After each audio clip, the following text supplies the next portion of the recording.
What if you lived in a world where you never even had to search for anything? You could just type in a question and you could get the answer. Billable hours definitely a pain point. What's your take on that? Its premise is no longer valid.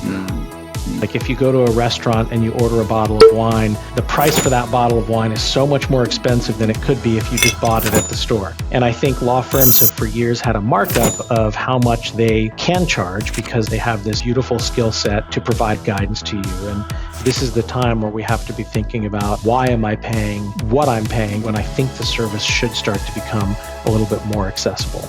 Do you think lawyers in the US are paying too much for their money? Yes and no.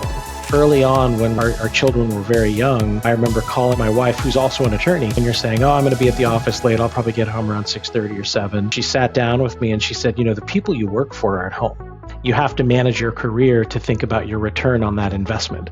But yeah, to this day, she still wins every argument. All wives win the arguments, even if they're not. That's right. That's right. Tell us about the toughest challenge you faced in your career. How did it shape you as a lawyer? $110 billion company separating into two, and they needed somebody from the legal team to lead all of the issues that we would have to unpack and have to solve.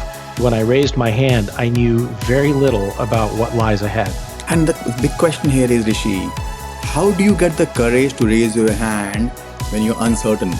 First and foremost, I think you have to be comfortable being uncomfortable.